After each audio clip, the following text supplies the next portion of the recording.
Hello అండి, welcome back to my channel. ఈరోజు banana cake ఎలా చేసుకోవాలో చూద్దాం. దీనికోసం 3 బనానాస్ తీసుకోవాలి. ఈ 3 బనానాస్ని కట్ చేసుకొని మిక్సీ జార్లో తీసుకోవాలి. బనానాస్తో పాటుగా 1/2 కప్పు ఆయిల్, నేను ఇక్కడ గోల్డ్రప్ ఆయిల్ యూజ్ చేస్తున్నాను, అండ్ 1.5 కప్పు షుగర్ తీసుకోవాలి. తర్వాత ఈ మూడింటిని మెత్తని పేస్ట్ లాగా చేసుకోవాలి. ఈ మెత్తని పేస్ట్ లాగా చేసుకున్న తర్వాత ఈ పేస్ట్ని ఒక చిన్న బౌల్లోకి తీసుకోవాలి. ఈ బౌల్లోకి తీసుకున్న తర్వాత దీంట్లో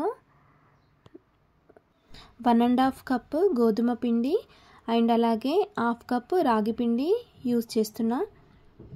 ఈ పిండి మొత్తం కలిసేలాగా కలిపేసుకోవాలి. ఈ కేక్ బ్యాటర్ అనేది రిబ్బన్ కన్సిస్టెన్సీలో రావాలి. దీంట్లోనే కొద్దిగా పాలు యాడ్ చేస్తున్నాను. పాలు యాడ్ చేశాక మళ్ళీ ఒకసారి మొత్తం మంచిగా కలిపేసుకోవాలి.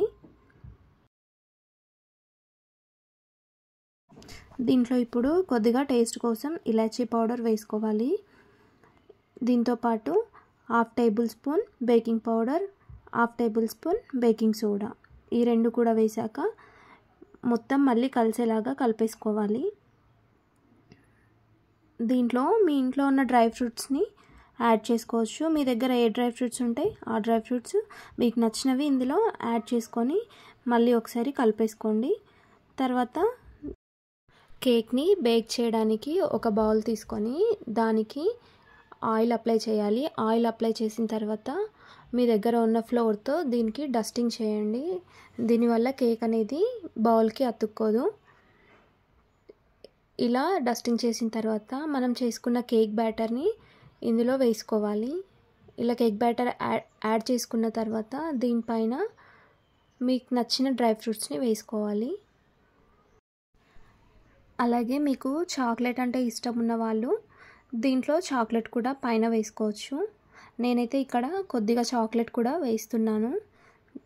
చాక్లెట్ని చిన్నగా కట్ చేసుకొని పైన వేస్తున్నాను.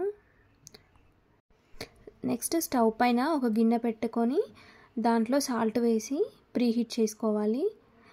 ఒక 10 మినిట్స్ అలా ప్రీహీట్ చేసుకోవాలి. తర్వాత దీంట్లో కేక్ బ్యాటర్ని పెట్టిన బౌల్ని పెట్టేసేసి మూత పెట్టి 35 to 40 మినిట్స్ బేక్ చేసుకోవాలి. మధ్యలో టూత్పిక్తోని చూస్తూ ఉండాలి బేక్ అయిందో లేదో.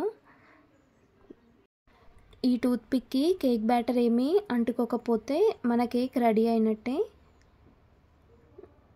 చల్లారిన తర్వాత కేక్ని బయటకు తీసుకోవాలి. సైడ్స్కి నైఫ్తో ఇలా చేసి కేక్ని తీయాలి. అంతే, మన బనానా కేక్ రెడీ అయింది. చాలా టేస్ట్గా ఉందండి. మీరు హెల్తీగా తినాలనుకుంటే ఇది ట్రై చేయొచ్చు. షుగర్ ప్లేస్లో జాగేరీ పౌడర్ కూడా మీరు యూస్ చేయొచ్చు. Thank you for watching.